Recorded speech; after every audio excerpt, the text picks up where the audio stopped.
The title of their talk is Exploiting Kubernetes via Misconfiguration YAML on CSP Environments. Everyone, please give a warm welcome for Woo-Seok and Jung Hyun. Hi guys. Hello, we are in software number 214. We will start presenting exploring Kubernetes via Misconfiguration YAML focused on CNCF project in CSP environment. We are a team consists of 2 members, myself and Woo-Seok. Hello, my name is Chang-Hyun Park, currently working in security compliance. He is Woo-Seok, working as a site reliability engineer. We are a bit nervous because our English is not perfect, but please listen patiently. Thank you. Today we will talk about Kubernetes and in security in these 4 key areas. First, let's understand what Kubernetes is all about. Here's what we already know about container deployment. It's okay, I'm just making it weird for a little bit. Traditional deployment involved running service directly on the host OS. Then it evolved to virtual machine deployment, where we use hypervisor technology on the host OS to create guest OS VMs and run services. Now we have evolved into container deployment, which runs services in isolated spaces called service application container on the host OS through a container runtime. There are many frameworks that support containers deployment, but we focused on Kubernetes due to its popularity in Kubernetes. In server where the host OS is installed is called a node, where the container runtime is container D runs, and the smallest unit of deployment is called a pod, which can run one or more containers. Application containers like Nginx web server or database in the pod run on what we called workload, which also have components like Kubernetes or Kuberproxy for Kubernetes operations. There's also master node that control this workload but doesn't run application services. The master node has a static pod to control workload, and in the static pod, there are components like Kubernetes API server, a scheduler, and control manager, and etcd, which is used as a data storage. From this slide, please make sure to remember API server and etcd. Kubernetes environment, which consists of more than one workload, and master node is called cluster. So how does a user control Kubernetes? First, users need to communicate in the API server on the master node to control two nodes remotely. To do so, they use the API server URL port and API token. Secondly, users send out requests to API server using kubectl, Kubernetes CLI tool. To execute kubectl, we need to define various Kubernetes control through YAML file, which is a key focus for us. This YAML file, a type of manifest file in JSON format, control Kubernetes object, daemon set, deployment, and jobs object control path deployment strategy, service control path networking, and config map set environment variables for nodes and path.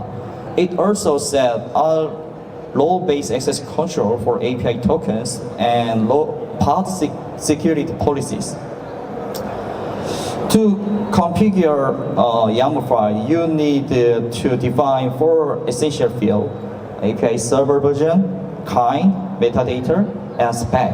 The object is specified in the kind field, while various options for controlling Kubernetes are also defined.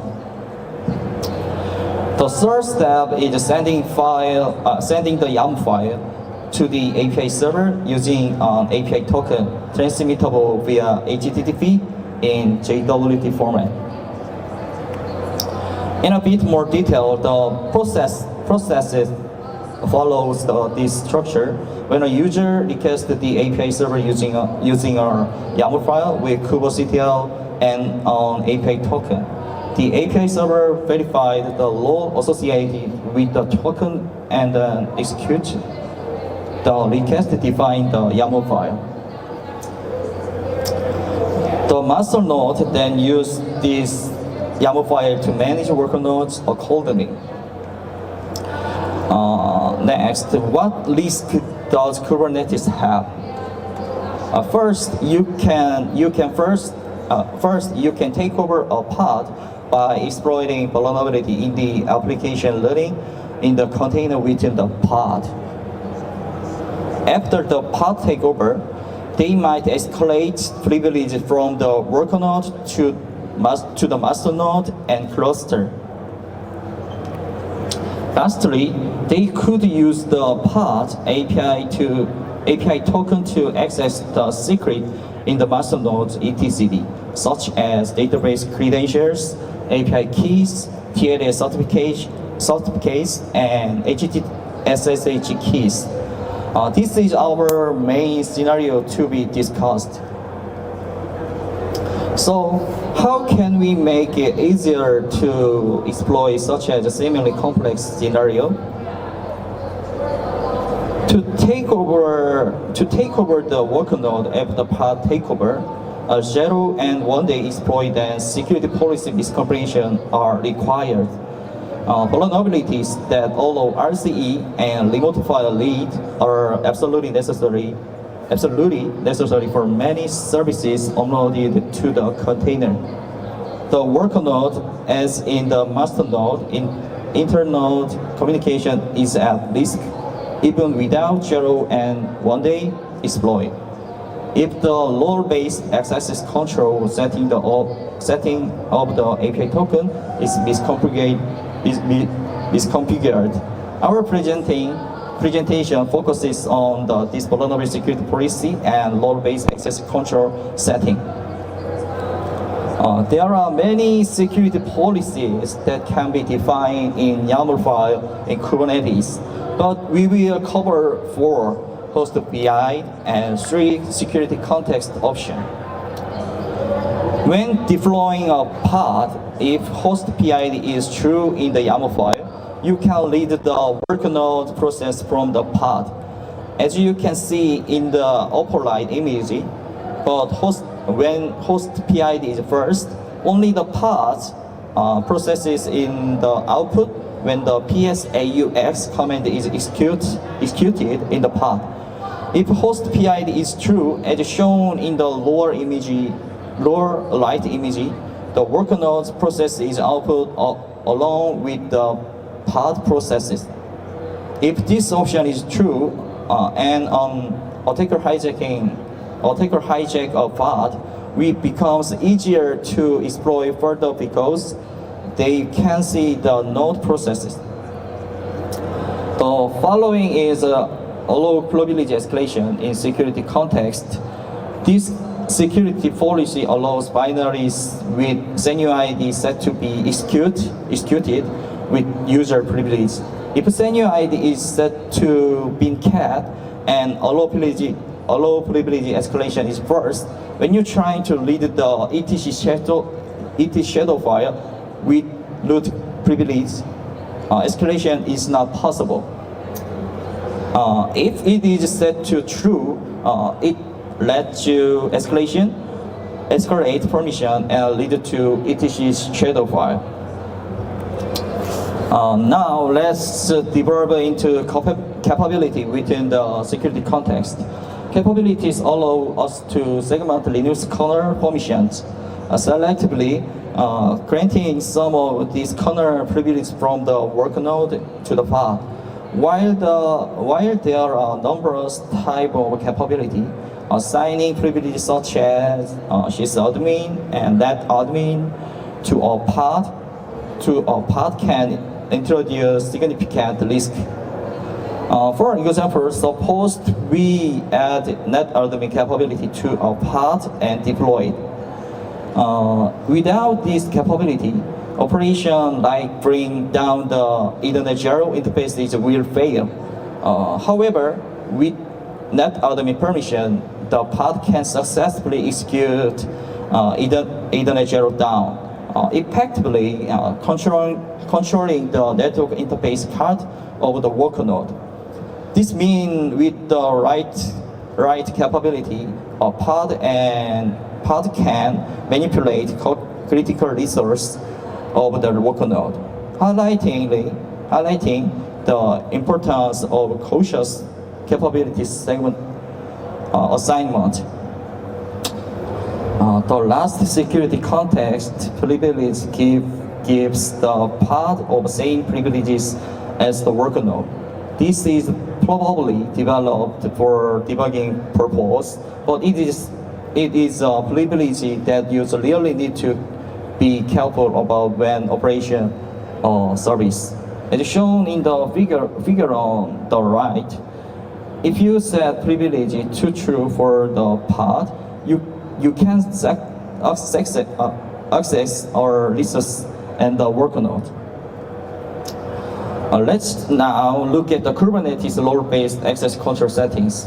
To put it simply, role-based access control created a service account to use Kubernetes, grants service account a role to control nodes and pod, and grants this to the API token. In this presentation, we will explain the permission assigned to the service account. First, the Kubernetes admin creates a service account, and the service account is assigned an API token. Then, a role is created. The role consists of resource and verb. For example, if the resource is a pod and the verbs are a list, this role will be able to check the list of pod. And you can distinguish whether its role is for the entire cluster or a specific namespace. Now, perform binding that grants a role to the service account if it is for the entire cluster. Perform cluster role binding. And if it is for a specific namespace, perform role binding. Finally, define the service account bound the role in the YAML file that deploys to pod. Then the pod can control the Kubernetes resource using the API token according to the role bound to the service account. The most important things here is to set up resources and verbs correctly when created a role. A good set of case like the one the left is have verb that watch the node, a pod, and the secret resource. We focus on the following cases and determine that they are vulnerable. The resource is node and the verb are patch, or the resource and secret and the verbs is get and list.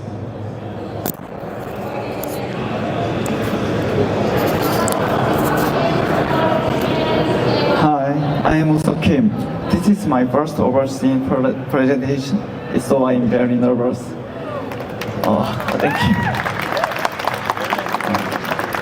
Let's see how we can explain these Kubernetes scenarios based on the information we have learned so far. We will explain how to obtain credentials through two different scenarios. All of our scenarios proceed assuming that an attacker has hijacked a worker node. In the first scenario, the attacker's node has a pod deployed that has a lot of privileges, such as the ability to read information about secret. The second scenario, we will assume that the pod that can patch nodes is deployed on a node controlled by the attacker, and a pod that can read secret is deployed on another node. This is a scenario where the attacker induced a pod that can read a secret to be deployed on a node controlled by the attacker. All scenarios were tested in the AWS environment. This screen shows the overall flow of the first scenario. As mentioned earlier, by utilizing the demo set feature that is deployed on all nodes, an attacker can access a pod deployed as a demo set from a node that can be controlled. However, since the pod has excessive privileges, it can use those privileges to send a request to the API server and obtain credential information. I will explain this in future detail now. If a one-day vulnerability exists and an application deployed with misconfigured permission settings is open to the outside, an attacker can access it from the outside through a one-day attack, obtain a shell through command injection or ICE, such as reverse shell, and take control of the pod. After that, the attacker can use the SA token in the pod through the takeover pod or access the host process if the permission settings are incorrect, such as HostPID, security context, and extra are set. Being able to access the host process means that the attacker can ultimately hijack the node and obtain information about the other deployed pods. The pod captured in this way can check the status of the pod deployed under the valid Kubernetes pods path and can steal the API token information mounted by default in volume. I made this process into code and wrote a script to obtain each token for each pod UID, which is the necessary information. This is a page to verify the information we obtained. To verify the token obtained above, we compared the token in 3 locations. First, we checked the token stored in Baron script Kubernetes.io service account in the pod. Second, we checked the token in the pods deployed in valid Kubernetes pods on the worker node. Finally, we extracted only the UID with grep to check if the UID of the corresponding information is the same as the pod. In the end, we were able to see that the token compared above was actually the token of the same deployed pod. With the token obtained in this manner, we were able to check what permissions the token was assigned to and what pods were set with excessive permissions through an automation script. For example, when a REST API call was sent to the API server, we could see that different responses were received depending on whether the permissions are open or not, as shown on the screen, and we could check the permissions set for the token based on the authorized information. Finally, by getting the tokens of our pods and sending a REST API request, we can check the token that has the excessive permissions we need, such as the permission to retrieve secrets. In this screen, to show an example, if you send a request to API v1 secret to get secret information, you can obtain the stored secret. And if you base64 decode this, you can check this plain text. This screen shows the overall flow of the second scenario. We have previously confirmed that a pod with excessive privileges is deployed on a node that can be controlled by an attacker. This scenario is possible because it is deployed as a demo set, which is a characteristic of Kubernetes deployment. The second scenario is to include the attacker to deploy a pod with excessive privileges on a node that can be controlled by an attacker, even though it is deployed as a different type of object not in a demo set. Imagine there is a worker node A controlled by the attacker, which has permissions to patch node. Another pod capable of accessing secret information is deployed on a different node, worker node B. Typically, due to the deployment feature, this pod might not end up on the attacker's node. However, with a token granting node patching authority on worknode A, the attacker can manipulate the deployment using the secret accessing pod to be positioned on their controlled node. For example, if you have the authority to patch a node, you can set a taint to prevent it from being deployed to our node, or to force it to be deployed only to specific node, or to force it to be deployed to nodes under the attacker's control. If you set the taint like this, it will be deployed to a node that the attacker can control in the next deployment schedule. Since the deployed pod has excessive permissions to check the secret, it is possible to obtain credentials through the token. This is to secret extraction using obtained tokens, similar to our first scenario.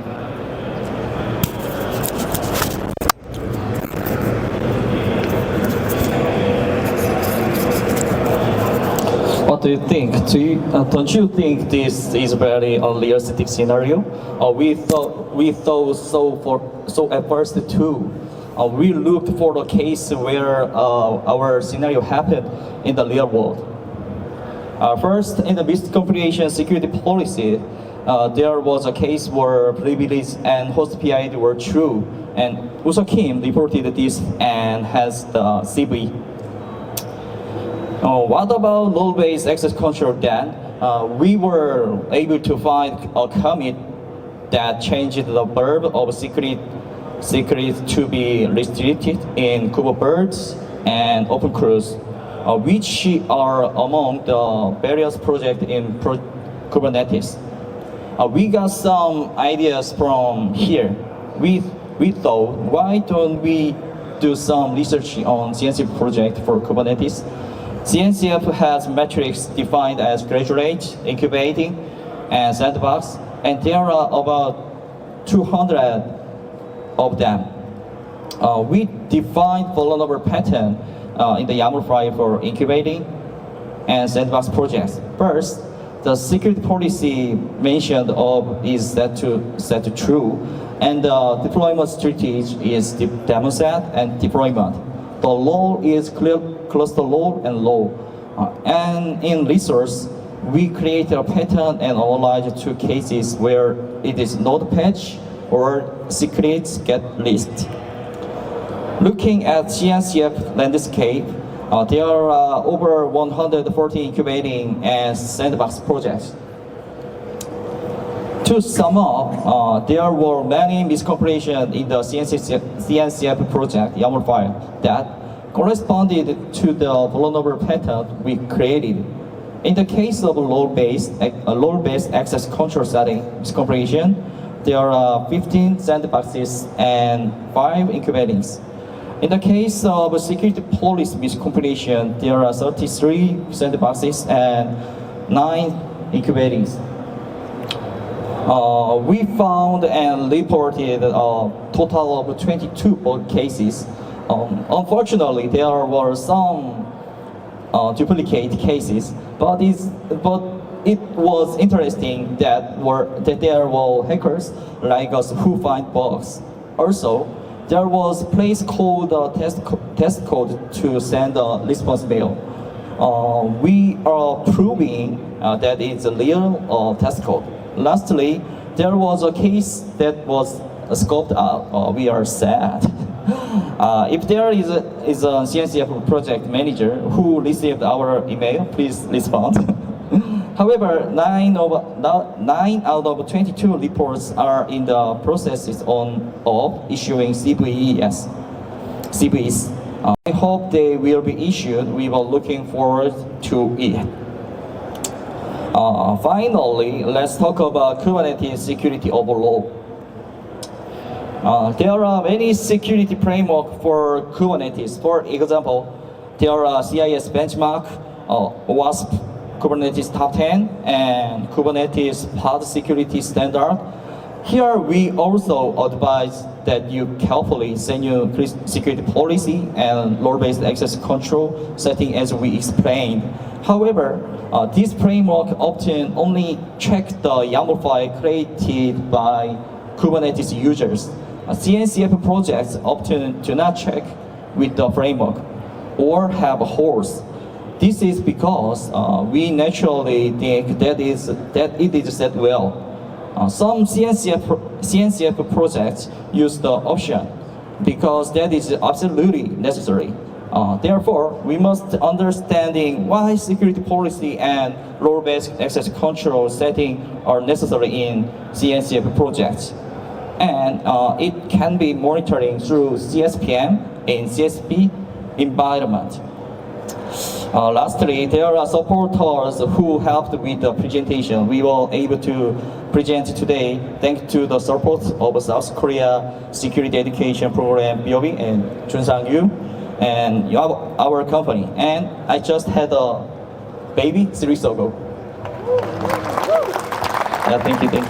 I am also very grateful to my wife. Lastly, I would like to thank you, the Gu, who taught Kim and I about security. Thank you for listening. If you have any question, please come to us after this presentation. Thank you.